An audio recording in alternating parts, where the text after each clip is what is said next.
This has been the major reason why I have not wanted to grow my hair out. It's not really the best look. When you go out, it really just exposes all your hair's little inefficiencies.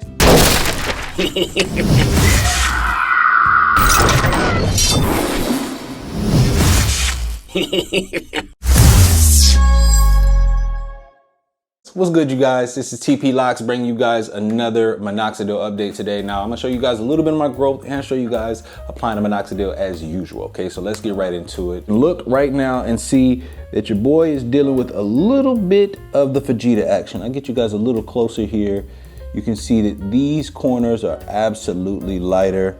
Also see that top line in the middle, very thin, as well as that thin crown still showing. I'm gonna give you guys some full 360s, but those corners, just to focus on the front, are still there. Now, obviously, we've only been doing Minoxidil for 2 weeks, so we don't expect any major results right now. In fact, right now, for this particular phase of Minoxidil, you will be experiencing some shedding. So I'm just documenting all this for you guys, right? Let me go ahead and do a side view. Now, as you guys can see, my hair has definitely grown. We got the before on the left and the after on the right. The back has definitely seen some thickening. If you take a look at the spot in my crown, you can see that some of the hair within it has actually thickened up.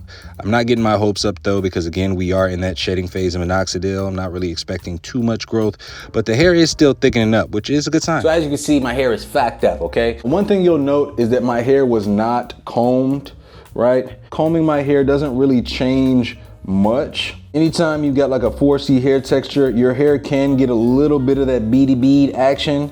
So maybe you'll note as I'm combing it, some of that action is smoothed out a bit, right? Like for instance, you can look on the side, right?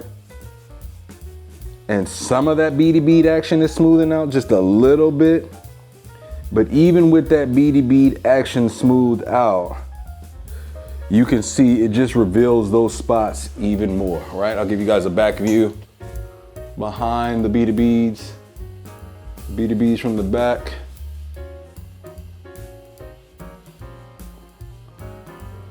You can see the beady beads smoothing out a little bit, right? It's not getting rid of the bald spots, but it's a little bit less of the Kevin Durant action. So after you comb it out, it looks a little bit different. When you got them beady beads and they're all clumped up, as 4C hair is prone to do, sometimes it could exacerbate the look of some of those bald spots. But even with that, you can see the thin spots are just the thin spots. There's nothing combing is gonna do to get rid of those, right? But if you take a closer look, the closer you get to the hairline, it's almost like the more normal it looks, right? Obviously, it's still thin. You can still see that it's thin. I'm not taking that away from it, guys. I ain't trying to say that it's not thin. Just particular to some of those light corners, it looks a lot more drastic from afar, right? You can see that those spots right there are definitely those spots. You can see that spot back there is still very much thin, right?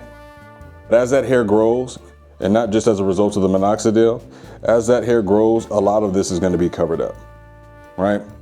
You guys have seen what my hair looks like when it fully grows out. So what we're gonna do right now is get into our Minoxidil routine, okay? A little capful, get those corners, all right? Rub it in. I like to massage it in. When I massage it in, it definitely will create some more of that beady bead action. Not to worry, I can comb it out if I'm really concerned about it. Other corner, massage it in. Let me interrupt myself one more time. Honestly, you guys, I'm not gonna lie to you. I feel like dreadlocks might have cooked my head. And the reason I say that is because I got a lot going on with my scalp. I got seborrheic dermatitis. You know, I was having all the tension and pulling from the locks. It just wasn't the perfect combination for me. I feel like I have one of those scalps where I needed to be in preservation mode.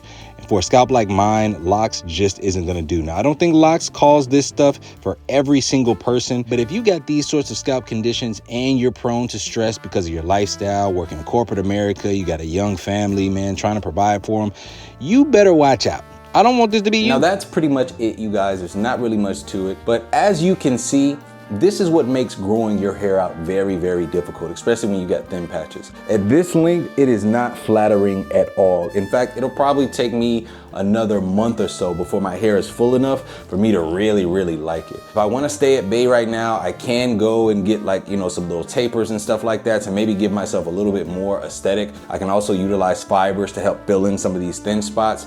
But this has been the major reason why I have not wanted to grow my hair out. It's not really the best look. When you go out, it really just exposes all your hair's little inefficiencies. If I could pick between this look, the bald fade, or just a simple baldy, I'm definitely going with that baldy or that bald fade 10 times out of 10. This is it's like a wild look. It kind of look mangy if you ask me. But you know, I want to share this process with you guys. This is week 2 of this journey. So you can see that my hair has grown some, it has thickened out some. It is, you know, fine tooth comb length. Again, as each week goes by, hopefully we'll be seeing slightly different variations and changes. All right. Thank you guys for tuning in. It's been TP Locks.